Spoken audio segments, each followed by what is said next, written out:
ሰዎች ላያውቁን ይችላሉ፣ እግዚአብሔር ግን ያውቀናል። ሰዎች ላያውቁልንም ይችላሉ፣ እግዚአብሔር ግን የሚያስፈልገንን ያውቅልናል። ማወቅ ብቻ አይደለም፣ አውቆ የሚያደርግልን አምላክ። ፍጡር የሚያውቀው የተወሰነ ነገር ነው፣ ሰው የሚያውቀው የተወሰነ ነገር ነው። እግዚአብሔር ግን ሁሉን ያውቃል፣ የማያውቀው ነገር የለም። የቤተ ክርስቲያን አባቶች ለክርስቶስ ያለን ፍቅር የሚገለጠው ለክርስቶስ በጎች ለምእመናን በምናሳየው ፍቅርና እንክብካቤ ነው። ለምን ወደቃችሁ አይልም የኛ አምላክ። ክርስቲያን ማለት የማይበድል ማለት አይደል። ክርስቲያን ማለት በድሎ የማይቀር ንስሐ የሚገባ ማለት ነው። ብንበድልም ብንወድቅም ብንረክስም አስበን ካልነው ያስበናል፣ ማረን ካልነው ይምረናል። ወገኖች ይቅር በለን ካልነው ይቅር ሊለን የታመነ አምላክ ነው። ጻድቃንን ጻድቅ የሚያሰኛቸው አለመውደቅ አይደለም፣ ወድቆ አለመቅረታቸው ነው። ቅዱሳንን ቅዱስ ያሰኛቸው አለመውደቃቸው አይደለም፣ ወድቀው አለመቅረታቸው ነው። አስቀድሞ የወደዳቸውን እስከ ዘላለም ድረስ ወደዳቸው። በምንም አይነት በደልና ኃጢአት ውስጥ ልንሆን እንችላለን። ተስፋ እንዳትቆርጡ። ለእናንተ የማስባትን ሐሳብ እኔ አውቃለሁ፣ ፍጻሜና ተስፋ ሰጣችሁ ዘንድ የሰላም ሐሳብ እንጂ ክፉ ነገር ስለእናንተ አላስብም። እናንተ ትለምኑኛላችሁ፣ እኔ ደግሞ እሰማችኋለሁ ተብሎ ተጽፏል። በስመ አብ ወወልድ ወመንፈስ ቅዱስ አሃዱ አምላክ አሜን። በመላው ዓለም የምትገኙ ኦርቶዶክሳውያን ክርስቲያን ወገኖቻችን በእግዚአብሔር ሰላምታ እንደምንሰነበታችሁ አሜን። አምላካችን እግዚአብሔር ያለፈውን ጊዜ በሰላምና በጤና አስፈጽሞን በእድሜያችን ላይ ይህችን ቀን ተጨማሪ አድርጎልን እዚህ ዕለት እዚህ ሰዓት ስላደረሰን ስለማይነገር ስጦታው ቅዱስ ጳውሎስ እንደተናገረ ክብርና ምስጋና ይግባው። የእናታችን የእመቤታችን የቅድስት ድንግል ማርያም ጸሎት፣ በረከት፣ ምልጃ ከሁላችን ጋር ይሆንልን። ለዛሬ እግዚአብሔር በሰጠን ጊዜና ሰዓት የምንማማርበት የትምህርታችን ርዕስ የሚሆነው ጌታ ሆይ አንተ ታውቃለህ የሚል ይሆናል። ይህንን በርዕስነት ያነሳነውን ኃይለ ቃል በመጽሐፍ ቅዱሳችን ላይ ተመዝግቦ የምናገኘው በዮሐንስ ወንጌል በምዕራፍ 21 ቁጥር 17 ላይ ይህን ርዕስ መነሻ አድርገን መነጋገር ያስፈለገበት ምክንያት በፊታችን ባለው ሰንበት በቅዳሴው መካከል ካህኑ የሚያነብልን ወንጌል የዮሐንስ ወንጌል ምዕራፍ 21 ከቁጥር 15 እስከ ፍጻሜ ያለነው በትንሣኤ ስድስተኛ ሰንበት ላይ ስለሆነ ወቅቱን፣ ጊዜውን፣ ዘመኑን የዋጀ ትምህርት እንዳስለመድን እንደ እግዚአብሔር መልካም ፍቃድ እንማማራለን። የአባቶቻችን አምላክ እግዚአብሔር የቃሉን ደጅ ለሁላችንም ከፍቶ እንዲያስተምረን ቅዱስ ፍቃዱ ይሆንልን። ታሪኩ ሲጀምር እንደዚህ ይላል። የዮሐንስ ወንጌል ምዕራፍ 21 ቁጥር 15 ጀምሮ ምሳ ከበሉ በኋላ ኢየሱስ ስምዖን ጴጥሮስን የዮና ልጅ ስምዖን ሆይ ከነዚህ ይልቅ ትወደኛለህን አለው። አዎን ጌታ ሆይ እንደወደ አንተ ታውቃለህ አለው። ግልገሎቼን አሰማራ አለው።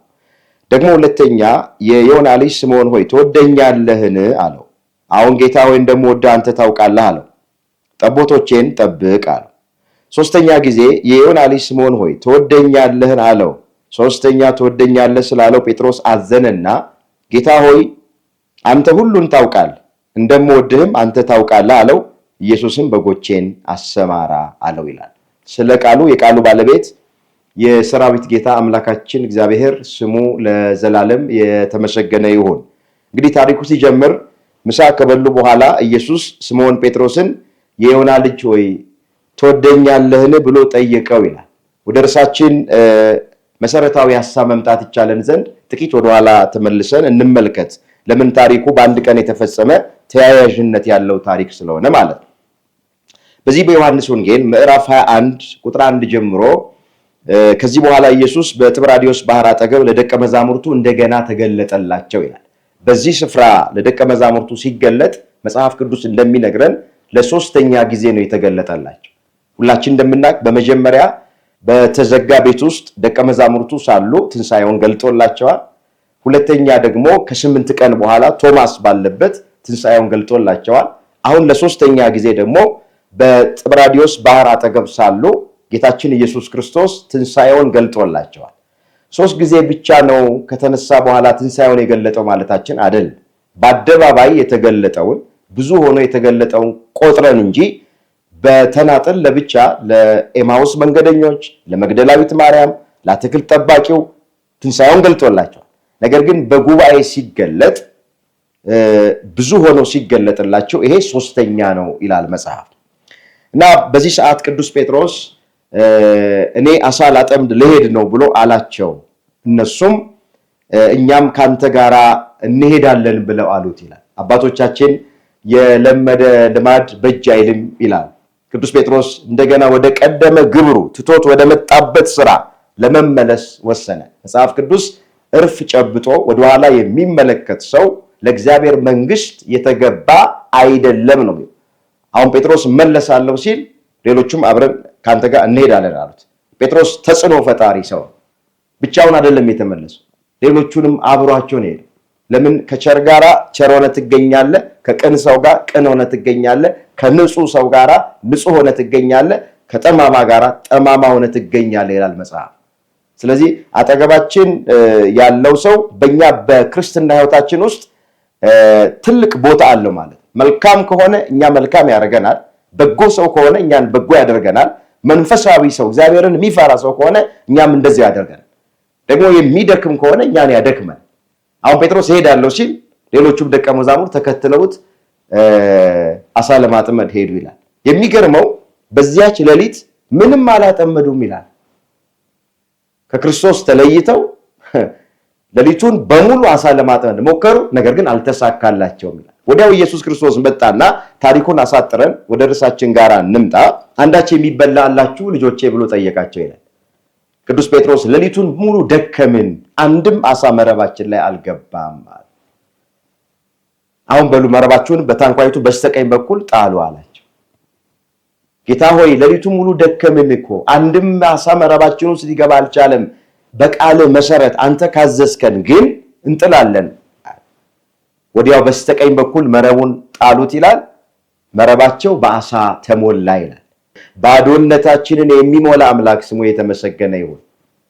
መጽሐፍ ቅዱስን ስናነብ ያለ እግዚአብሔር ፍቃድ ምንም ማድረግ እንደማንችል በብዙ ስፍራ ላይ ተመዝግቧል። ይሄ ታሪክ የሚያስረዳን ያለ ክርስቶስ ያለ አምላካችን ሮጠን መቅደም አንችልም፣ አስበን ማሳካት አንችልም፣ አግብተን መውለድ አንችልም። ወገኖቼ የልባችን መሻት መፈጸም አይችልም።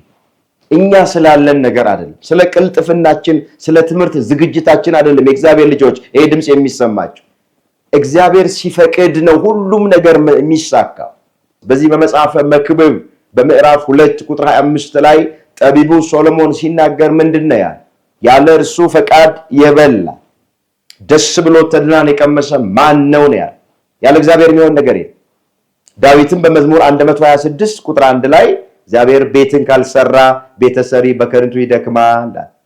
እግዚአብሔር አገርን ካልጠበቀ አገርን የሚጠብቁ ሰዎች በከንቱ ይተጋሉ አለ። አዲስ ኪዳን ላይ ስንመጣ ባለቤቱ ኢየሱስ ክርስቶስ ምንድነው ያለ እኔ ምንም ልታደርጉ አትችሉም። የዮሐንስ ወንጌል ምዕራፍ 15 ቁጥር 5 ላይ ተጻፈ ቃል። ያለ ክርስቶስ ምንም ማድረግ አንችል፣ ያለ አምላካችን ምንም ማድረግ አንችል። ይኸውነ ቅዱስ ጴጥሮስ ባህር ውስጥ እኮ አሳ አለ፣ እጃቸው ላይ እኮ መረብ አለ። አሳ የማጥመድ የብዙ ዓመት እኮ ልምድ አላቸው እነ ቅዱስ ጴጥሮስ። ነገር ግን መረብና አሳ አልገናኛል። አንዳንዴ በእኛ ህይወት ውስጥም እንደዚህ ሆነ። ጥሩ የትምህርት ዝግጅት ይኖረናል፣ ዘመድ ወገን ምናምን ይኖረናል። ነገር ግን ስራ ላናገኝ እንችላለን። ማን ካልፈቀደ? እግዚአብሔር ካልፈቀደ። ያለ እግዚአብሔር ፈቃድ የሚሆን አንዳች ነገር የለም። ይሄ ታሪክ የሚያስረዳን እግዚአብሔር ሲፈቅድ ነው ሁሉ ነገር የሚሆን። እንደ ቃሉ ስንሰራ፣ እንደ ቃሉ ስንነግድ፣ እንደ ቃሉ ወገኖቼ ስንማር ነው ቁም ነገር ላይ መድረስ የምንችል። ሁሉም የሆነው በእግዚአብሔር ፍቃድ። ወዲያው ካጠመዳችሁት አሳ አምጡ አላቸው። አሳውን በሉ። ከዚህ በኋላ ነው እንግዲህ ታሪኩ የሚጀምረው ማለት ነው። ይሄን ሁሉ የተረክነው ወደ ርዕሳችን መሰረታዊ ሐሳብ መምጣት ይቻለን ዘንድ ነው። ቁጥር 15 ላይ ምሳ ከበሉ በኋላ ብሎ ይጀምራል። ኢየሱስ ስምዖን ጴጥሮስን የዮና ልጅ ስምዖን ሆይ ከነዚህ ይልቅ ትወደኛለህን ብሎ ጠየቀው። ቅዱስ ጴጥሮስ የተጠየቀው የእውቀት ጥያቄ አይደለም። ምን ያህል ታውቃለህ ተብሎ አይደለም የተጠየቀው፣ ትወደኛለህ ሆይ ብሎ ነው የጠየቀው። ያውም ከነዚህ ሁሉ ይልቅ ትወደኛለህ ሆይ። ከሌሎቹ ደቀ መዛሙርት አብራቸው ከምታገለግላቸው አገልጋዮች ከነ ዮሐንስ ከነ ያዕቆብ በላይ ትወደኛለህ ሆይ ብሎ ጠየቀው። ወገኖቼ እግዚአብሔርን ከሁሉም አስበልጠን ልንወደው ይገባል። የሱን ፍቅር ምንም ነገር ሊወስድብን አይገባም። መጽሐፍ ከኔ አብልጦ እናቱን አባቱን የሚወድ ለኔ ሊሆን አይገባም ብሎ ነው ኢየሱስ ክርስቶስ የተናገረው። በዚህ በማቴዎስ ወንጌል ምዕራፍ 10 ቁጥር 37 ላይ የተመዘገበ እግዚአብሔር ቃሉን አስተውሉት። ከኔ አብልጦ አለ እናቱን አባቱን እህቱን ወንድሙን የሚወድ ሰው ለኔ ሊሆን አይገባም። ባል ሚስቱን ከእግዚአብሔር በላይ አብልጦ መውደድ የለበት። ሚስት ባሏን ከእግዚአብሔር በላይ አብልጣ መውደድ የለባት። ወላጆች ልጆቻቸውን ከእግዚአብሔር በላይ አብልጦ መውደድ የለባቸው። ልባችን መሸነፍ ያለበት በእግዚአብሔር ፍቅር ብቻ ነው። እግዚአብሔር አምላካችን የሁላችንንም ልብ በፍቅሩ ይግዛው፣ በፍቅሩ ያሸንፍልን። እንመለስ ወደ ቀደመ ነገራችን። የዮና ልጅ ስምዖን ሆይ አለው። በቀደመ ስሙ ጠራ። ከነዚህ ሁሉ ይልቅ ትወደኛለህን ብሎ ጠየቀው። ጌታ ሆይ አለ እንደምወድህ አንተ ታውቃለህ፣ ግልገሎቼን አሰማራ አለው መጀመሪያ። ሁለተኛ ጊዜ መልሶ ጠየቀው። የዮና ልጅ ስምዖን ትወደኛለህን አለ። እንደምወድህ ጌታ ሆይ አንተ ታውቃለህ አለው። ጠቦቶቼን ጠብቅ አለ። ሶስተኛ ጊዜ የዮና ልጅ ስምዖን ሆይ ትወደኛለህን አለው። ሶስተኛም ጊዜ እንደዚህ አለው፣ የዮና ልጅ ስምዖን ሆይ ትወደኛለህን አለው። ሶስት ጊዜ ትወደኛለህ ስላለው ቅዱስ ጴጥሮስ አዘነና ጌታ ሆይ አንተ ሁሉን ታውቃለህ፣ እንደምወድህም አንተ ታውቃለህ አለው። ኢየሱስም በጎቼን አሰማራ አለ።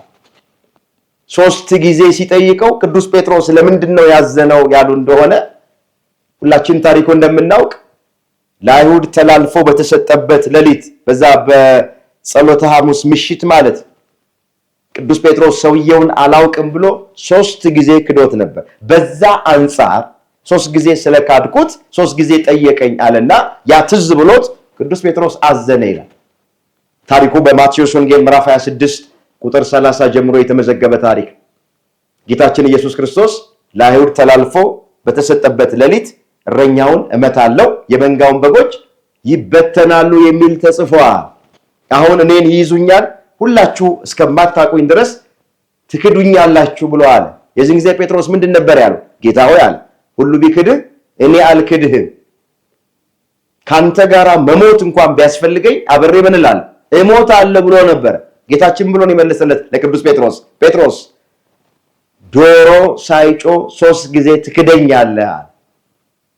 እንደ ቃሉም ዶሮ ሳይጮ ሰውየውን አላውቅም ብሎ ጴጥሮስ ካደው ይላል። ካንተ ጋር መሞት ቢያስፈልገኝ እሞታለሁ ያለ ሰው፣ አልለይህም አልክድህም ያለ ሰው፣ ነገር ግን ሰውየውን አላውቅም ብሎ ካደ። 3 ጊዜ ስለካደው አሁንም 3 ጊዜ ጠየቀው። ትወደኛለህ ወይ ብሎ ጠየቀው። ያ ትዝ አለውና ቅዱስ ጴጥሮስ አዘነ። እንደቀድሞ እወድሃለሁ ብሎ ደፍሮ መናገር አልቻለም። ምንድነው ያለው? ጌታ ሆይ አለ አንተ ሁሉን ታውቃለህ። ሁሉን አዋቂ እንደሆነ ቅዱስ ጴጥሮስ መሰከረ። ሰው የሚያውቀው በጣም የተወሰነ ነገር ነው። ፍጡር የሚያውቀው በጣም የተወሰነ ነገር፣ እግዚአብሔር ግን ሁሉን አዋቂ ነው፣ ሁሉን የሚመረምር ነው። እሱ በማንም አይመረመርም።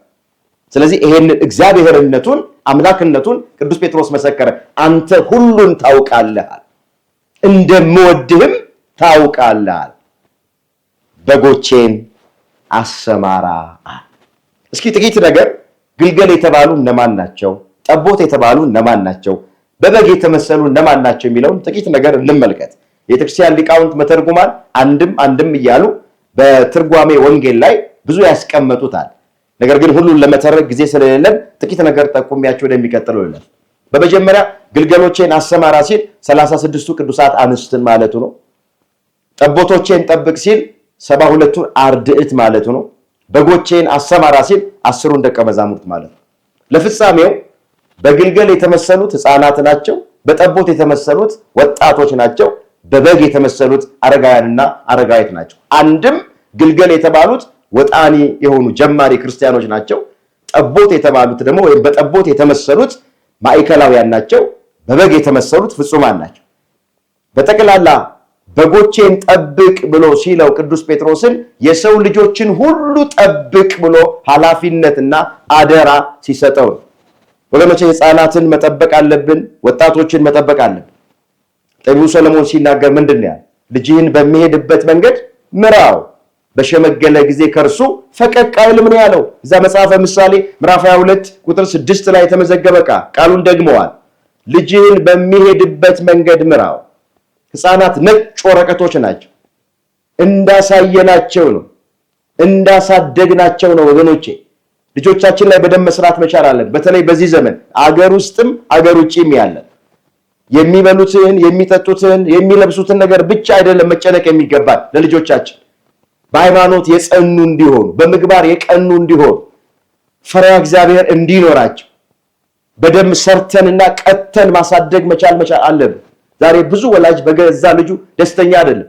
በልጆቻችን አንገታችንን የደፋን ወላጆች አለን። የገዛ ልጆቻቸውን የሚራገሙ ወላጆች አሉ። ስለዚህ ልጆቻችን ላይ መስራት አለብን። ግልገሎቼን አሰማራ ነው ያለ። ከዛስ ጠቦቶቼን ጠብቃል። ወጣቶች ደግሞ ጥበቃ ይፈልጋል። ጠቦት የተባሉት ወጣቶች ናቸው። ጥበቃ ይፈልጋል። ወጣትነት ካወቅንበት ቀጣይ ህይወታችን የሚያምርበት፣ ካላወቅንበት ደግሞ ቀጣይ ህይወታችን የሚጠፋበት ሰሎሞን ሲናገር ምንድን ነው ያለው? ጠቢቡ ሰሎሞን በመጽሐፈ መክብብ ምዕራፍ 12 ቁጥር 1 ላይ የጭንቀት ቀን ሳይመጣ በጉብዝና ወራት ፈጣሪህን አስብ ነው የሚለው። በዚህ በወጣትነት እድሜያችን ፈጣሪን የምናስብ ከሆነ፣ እግዚአብሔርን የምናስብ ከሆነ ቀሪ ህይወታችን የተባረከ ይሆናል። ተመረን ቁም ነገር መድረስ እንችላለን። የተባረከ ህይወት እግዚአብሔር ሊሰጠን ይችላል። ስለዚህ ይሄንን ሁሉ ለቅዱስ ጴጥሮስ ጌታችን መድኃኒታችን ኢየሱስ ክርስቶስ ሰጠው ነው የሚለው። እንግዲህ ክርስቶስ ዝም ብሎ አይደለም ትቶን ሄደው፣ ለቤተ ክርስቲያን አባቶች አደራ ሰጥቶን ሄደ። ወገኖቼ ቸር እረኛ እሱ ነው፣ መልካም እረኛ እሱ ነው። ደግሞ ሌሎች እረኞችን አስነስቷል። እረኞቹ የቤተ ክርስቲያን አባቶች ናቸው። በግልገልም በጠቦትም በበግም የተመሰለን ደግሞ እኛ ምእመናን። ጴጥሮስን መጀመሪያ የጠየቀው ኢየሱስ ክርስቶስ ትወደኛለህን ብሎ ነው የጠየቀው። ሌላ ጥያቄ አልጠየቀው። ተምረሃል ወይ? ምን ያህል ታውቃለህ አላለውም። አልተጻፈም እንደዛ። ትወደኛለህ ወይ ብሎ ነው የጠየቀው። ለምን? የክርስቶስን በጎች ምእመናንን ለመጠበቅ ፍቅር ያስፈልጋል። የቤተ ክርስቲያን አባቶች ለክርስቶስ ያለን ፍቅር የሚገለጠው ለክርስቶስ በጎች ለምእመናን በምናሳየው ፍቅርና እንክብካቤ ነው። ይሄ ትልቅ አደራ ነው ለቅዱስ ጴጥሮስ ለጊዜው የተሰጠው፣ ለፍጻሜው ደግሞ በቅዱስ ጴጥሮስ እግር ለተተኩት የቤተ ክርስቲያን አባቶች የተሰጠ ትልቅ አደራ፣ ትልቅ ኃላፊነት። አባቶች ምንድን ነው የሚሉት? አደራ ጥብቅ፣ ሰማይ ደግሞ ሩቅ ነው ይላል። ሲሄድ ክርስቶስ ጴጥሮስን ሙዳየ ምጽዋት እንዲጠብቅ አይደለም ኃላፊነት የሰጠው፣ ሌላም ነገር እንዲጠብቅ አይደለም ኃላፊነት የሰጠው። አደራ የሰጠው ግልገሎቼን፣ ጠቦቶቼን፣ በጎቼን ጠብቅልኝ ነው ያለ። ስለዚህ በቅዱስ ጴጥሮስ እግር የተተካን በዚህ ዘመን ያለን የቤተ ክርስቲያን አባቶች የክርስቶስን ግልገሎች፣ የክርስቶስን ጠቦቶች፣ የክርስቶስን በጎች የመጠበቅ ኃላፊነት አለብን። ስንቶቻችን ይህን ኃላፊነት እየተወጣን ያለን? እስኪ እኔም ራሴን ልመልከት። ይሄ ድምፅ የሚሰማችሁ ሁላችሁም እስኪ ራሳችሁን ተመልከቱ። ቤተክርስቲያን፣ በተለይ የቤተክርስቲያን አባቶች እስኪ ራሳችንን እንመልከት። የንስሐ ልጆቻችንን እንደሚገባው እየተንከባከብን ነው? እየጠየቅናቸው ነው? ሃይማኖት እንዲያጸኑ፣ ምግባር እንዲያቀኑ፣ ንስሐ እንዲገቡ፣ ማዕተባቸውን አጥብቀው እንዲይዙ ኃላፊነታችንን እየተወጣን ነው ወይ? መጽሐፍ መንጋውን ለሚተው ለምናምንቴ እረኛ ወዮለት ነው የሚል። እዛ ትንቢተ ዘካርያስ ምዕራፍ 11 ቁጥር 17 ላይ የተመዘገበ እግዚአብሔር ቃሉን አስተውሉት። መንጋውን ለሚተው ለምናምንቴ እረኛ ወዮለት። በዚህ ባለንበት ዘመን ብዙ በጎች፣ ብዙ ምዕመናን እረኛ በማጣት የተበተኑበት ዘመን፣ ለአራዊት መብል የሆኑበት ዘመን። በአንድ ወቅት ጌታችን ኢየሱስ ክርስቶስ ብዙ ሕዝብ እረኛ እንደሌለው በግ ተበትኖ አየና አዘነላቸው ይላል። እዛ የማርቆስ ወንጌል ምዕራፍ 6 ቁጥር 34 ላይ የተመዘገበ ቃል። ዛሬም ብዙ ሕዝብ እረኛ እንደሌለው በግ ተበትኖ ያለበት ዘመን ነው። በተለይ ወደ ገጠር ስንሄድ፣ ወደ ጠረፍ ስንሄድ፣ ራቅ ብለን ስንሄድ፣ በከተማማ ምን ችግር አለ? መምህራን ተመርጦ ነው፣ አገልጋይ ተመርጦ ነው፣ እነከሌ ካልመጡልን ተብሎ ነው። ከተማ ውስጥ ችግር የለም። ነገር ግን ትንሽ ራቅ ስንል፣ ትንሽ ወጣ ስንል፣ መንገዱ ማይመችበት ቦታ ብዙ በጎች፣ ብዙ ምዕመናን እረኛ አጥተው የአውሬ መጫወቻ ሆነዋል። በዚህ በትንቢተ ሕዝቅኤል ምዕራፍ 34 ቁጥር 1 ላይ የተመዘገበ ቃል አለ። በብሉይ ኪዳን የነበሩ ካህናት እረኞች ራሳቸውን ያሰማራሉ፣ ነገር ግን በጎቹን አያሰማራቸውም። በጎቹ የአውሬ መብል ሆነው ነበርና እግዚአብሔር እንዲህ ብሎ በነቢዩ በሕዝቅኤል በኩል አድሮ ተናግሯቸዋል። እንመልከተው እስኪ። በዚህ በትንቢተ ሕዝቅኤል ምዕራፍ 34 ቁጥር 1 ጀምሮ ስንመለከት በብሉይ ኪዳን የነበሩት እረኞች ራሳቸውን ያሰማራሉ፣ በጎቹን አያሰማሯቸውም። በዚህ ምክንያት ተገስጸዋል። ዛሬም በዚህ ዘመን እንደዚህ አይነት እረኞች አለ። ሕዝቅኤል 34 ቁጥር 1 ጀምሮ መለከተዋል። የእግዚአብሔር ቃል ወደ እኔ እንዲህ ሲል መጣ አለ። የሰው ልጅ ሆይ ትንቢት ተናገር፣ በእስራኤል እረኞች ላይ ትንቢት ተናገር። በእስራኤል ካህናት ላይ ትንቢት ተናገር ማለቱ ነው። እረኞቹን እንዲህ በላቸው፣ ጌታ እግዚአብሔር እንዲህ ይላል፣ ራሳቸውን ለሚያሰማሩ ለእስራኤል እረኞች ወዮላቸው። እረኞች በጎቹን ያሰማሩ ዘንድ አይገባምን? ጮማውን ትበላላችሁ፣ ፀጉሩን ትለብሳላችሁ፣ የወፈሩትን ታርዳላችሁ፣ በጎቼን ግን አታሰማሩ። የደከሙትን አላጸናችሁትም፣ የታመመውን አላከማችሁትም፣ የተሰበረውን አልጠገናችሁትም፣ የባዘነውን አልመለሳችሁትም፣ የጠፋውን አልፈለጋችሁትም። በኃይልና በጭቆና ገዛችኋቸው፣ እረኛ በማጣት ተበተኑ፣ ለምድር አራዊት ሁሉ መብል ሆኗል። ይሄ ዘመን ልክ የዛን ዘመን ይመስላል። ብዙ በጎች እረኛ በማጣት የተበተኑበት ዘመን፣ ለምድር አራዊት መብል የሆኑበት ዘመን ነው ይሄ ያለንበት ዘመን። ኦርቶዶክሳውያን አስተውለናል። ግን ቁጥራችን እየቀነሰ ነው፣ እየጨመረ አይደለም መሄድ። የዛሬ 10 እና 20 ዓመት የነበረን ቁጥር ዛሬ ላይ በተሰራው ጥናት መሰረት በጣም ቁጥራችን እየቀነሰ ነው ያለ።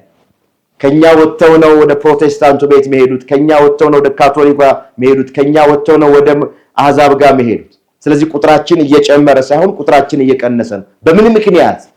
እረኛ በማጣት ብዙ በጎች ለአራዊት መብል እየሆኑ ሃይማኖታቸውን እየቀየሩ ማተባቸውን እየበጠሱ ሀብተ ወልድ ስመ ክርስትና ካገኙባት ቤተክርስቲያን እየወጡ ነው ያለ።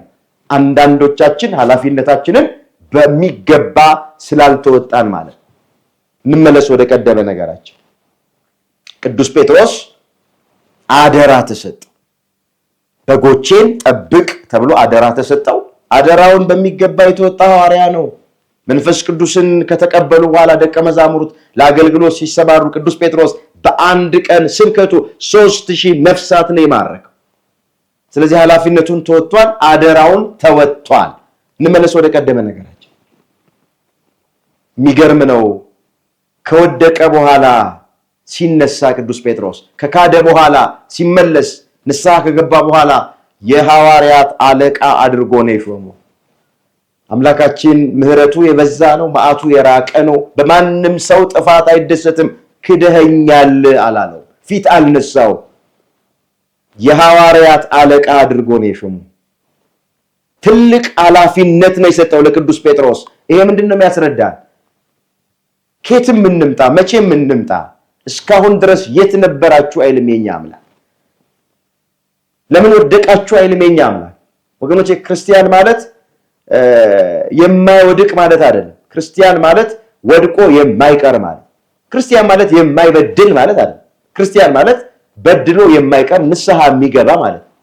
አምላካችን እግዚአብሔር እንደወደቅን ሁላችንንም አያስቀርም። ጴጥሮስ ካደ። ሰውየውን አላውቅም ብሎ ነው የካደው። ጌታን ነው ሰውየው ብሎ የጠራው። ነገር ግን እንደወደቀ አልቀረም፣ ተነሳ። እንደ ካደ አልቀረም፣ አመነ። በእንባው ነው ንስሐ የገባው። የተጸጸተው ንስሐውን እንደተቀበለ ምሕረት እንዳደረገለት ለማጠየቅ ወገኖች ይህን ትልቅ ኃላፊነት ከሌሎቹ አብልጦ ለቅዱስ ጴጥሮስ ሰጠው። እሱ ፍቅሩ ዘላለማዊ ፍቅር ነው ያለ። ወረት የሌለበት ፍቅር፣ የማይለወጥ ፍቅር ነው የአምላካችን ፍቅር። ምንድነው የሚለው መጽሐፍ? አስቀድሞ የወደዳቸውን እስከ መጨረሻ ድረስ ወደዳቸው ነው የሚለው። የዮሐንስ ወንጌል ምዕራፍ 13 ቁጥር 1 ላይ የተመዘገበ የእግዚአብሔር ቃል። ቃሉን አስተውሉት። አስቀድሞ የወደዳቸውን እስከ ዘላለም ድረስ ወደዳቸው። እግዚአብሔር ፍቅሩ ዘላለማዊ ነው። በፍቅሩ ወረት የሌለበትም፣ ጥላቻ አይስማማውም። ብንበድልም ብንወድቅም ብንረክስም አስበን ካልነው ያስበናል፣ ማረን ካልነው ይምረናል። ወገኖች ይቅር በለን ካልነው ይቅር ሊለን የታመነ አምላክ ነው። መጽሐፍ ጻድቅ 7 ጊዜ ይወድቃል 7 ጊዜም ይነሳል ይላል። ጻድቃንን ጻድቅ የሚያሰኛቸው አለመውደቅ አይደለም፣ ወድቆ አለመቅረታቸው ነው። ቅዱሳንን ቅዱስ ያሰኛቸው አለመውደቃቸው አይደለም፣ ወድቀው አለመቅረታቸው ነው። ስለዚህ እኛም ልንወድቅ እንችላለን፣ ልንበድል እንችላለን። የለበስነው ስጋ ደካማ ስጋ እግዚአብሔር ለምን ኃጢአት ሰራችሁ አይለንም። ድካማችንን ፍጥረታችንን ያውቃል። ለምን ንስሐ አልገባችሁ ነው የሚለው። ስለዚህ ይሄ ድምጽ የሚሰማን በምንም አይነት በደልና ኃጢአት ውስጥ ልንሆን እንችላለን። ተስፋ እንዳትቆርጡ። ጴጥሮስን ይኸው ተቀበለው። ሰውየውን አላውቅም ብሎ የካደውን ጴጥሮስ እንደገና የሐዋርያት አለቃ አድርጎ ሸመው። እግዚአብሔር እንደዚህ አድርጎ የወደቁትን ማንሳት ይችልበታል። ጴጥሮስን የተቀበለ አምላክ ሁላችንን በቸርነቱ ይቀበላል። እንግዲህ ከዚህ በኋላ ነው ቅዱስ ጴጥሮስን እውነት እውነት እልሃለሁ አንተ ጎልማሳ ሳለህ ወገብህን በገዛ ራስህ ታጥቀህ ወደምትወደው ትሄድ ነበር፣ ነገር ግን በሸመገልክ ጊዜ እጆችህን ትዘረጋለህ፣ ሌላውም ያስታጥቀሃል፣ ወደማትወደውም ይወስድሃል አለው። በምን አይነት ሞት እግዚአብሔርን ያከብር ዘንድ እንዳለው ሲያመለክት ይህንን አለው። ይህንንም ብሎ ተከተለኝ አለው። ጴጥሮስም ተከተሉ ያላቸው። መጀመሪያም ሲጠራው ተከተለኝ ያለው፣ አሁንም ደግሞ ተከተለኝ ያለው። ሁሉን ትቶ ጴጥሮስ ክርስቶስን ተከተለ ይላል። እንግዲህ ታሪኩ ባጭሩ ይሄ። ከዚህ ታሪክ የምንማረው ምንድነው? ርዕሳችን አንተ ታውቃለህ የሚል። ወገኖቼ እግዚአብሔር ሁሉን አዋቂ ነው። ፍጡር የሚያውቀው የተወሰነ ነገር ነው። ሰው የሚያውቀው የተወሰነ ነገር ነው። እግዚአብሔር ግን ሁሉን ያውቃል። የማያውቀው ነገር የለም። አንተ ታውቃለህ አለ ቅዱስ ጴጥሮስ። የካድኩ ወድጄ አይደለም፣ የለበስኩት ስጋ ደካማ ስጋ ስለሆነ ፈርቼ ነው። ባንተ የደረሰ በእኔ ይደርሳል ብዬ ስለፈራው ነው የካድኩ። አንተ ታውቃለህ። ማታውቀው ነገር የለም። ባንተ ዘንድ ማይገለጥ የተከደነ ማይታይ የተሰወረ ነገር የለም። ልብ ያመላለሰውን ኩላሊት ያጤሰውን አንተ ታውቃለህ አለ። እውነት ነው። እግዚአብሔር ሁሉን አዋቂ ነው። የሚደበቅበት አንዳች ነገር የለም። የሚሰወርበት አንዳች ነገር የለም። ይሄን ነው ያለው ጴጥሮስ። ስለዚህ እኛንም ይሄ ድምጽ የሚሰማን ሁላችንን እግዚአብሔር ያውቀናል። ሰው ላያቀን ይችላል፣ እግዚአብሔር ግን ያቀናል። ሰው ላያቀልን ይችላል፣ እግዚአብሔር ግን ያቀልናል። አንተ ታውቃለህ እንበለውኛ ብቻ። በምንም ነገር ውስጥ ብንሆን እግዚአብሔር ያውቃል። ብቻችንን አንጨነቅ። ምንድነው የሚለው መጽሐፍ? ትንቢተ ኢሳይያስ ምዕራፍ 63 ቁጥር 16 ላይ ቃሉን አስተውሉት።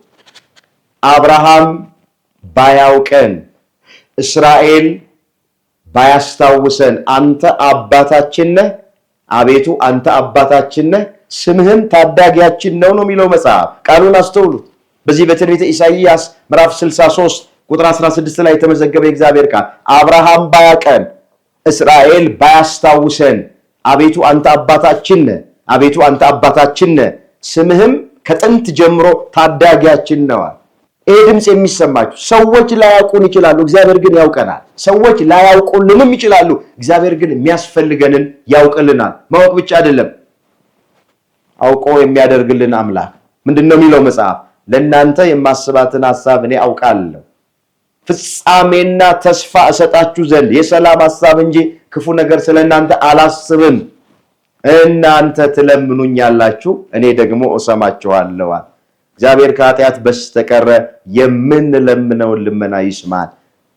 ትንቢተ ኤርምያስ ምዕራፍ 29 ቁጥር 11 ላይ የተመዘገበ ቃል ለእናንተ የማስባትን ሐሳብ እኔ አውቃለሁ። እግዚአብሔር ለኛ በጎ ነገር ነው የሚያስበው፣ ክፉ ነገር አያስብም። ሰላም ነው የሚያስበው፣ ሁከት አያስብም።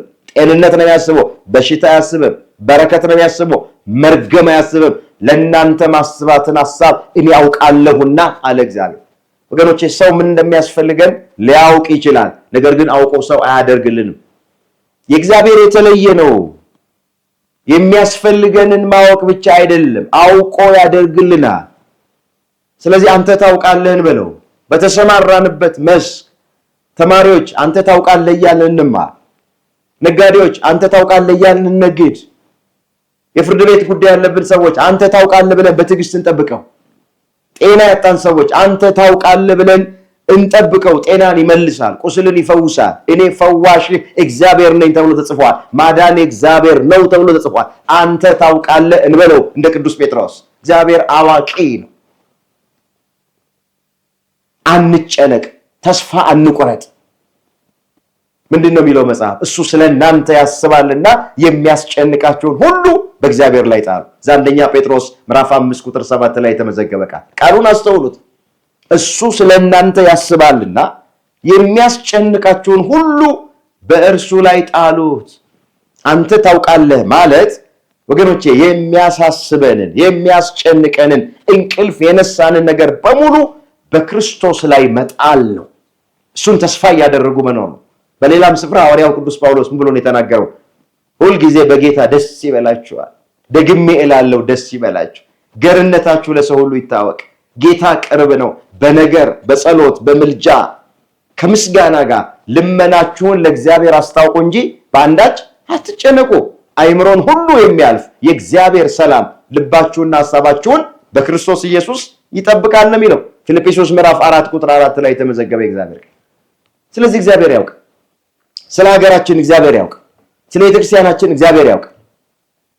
ስለ ልጆቻችን እግዚአብሔር ያውቅ። ስለ ስራችን እግዚአብሔር ያውቅ።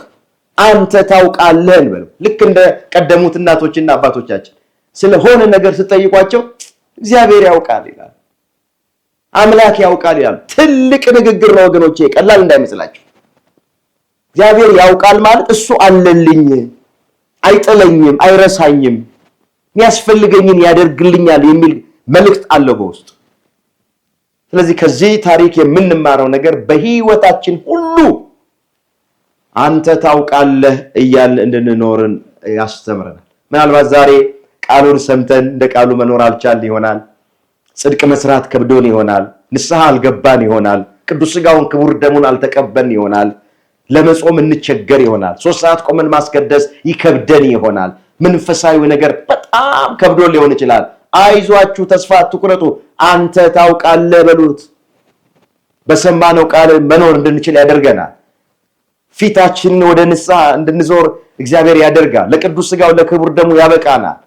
ህይወታችንን በሙሉ መቀየር ይችላል። እሱ የሚሳነው ነገር የለም። ከኛ ብቻ የሚጠበቀው አንተ ታውቃለህ እንደ ቅዱስ ጴጥሮስ እንበለው።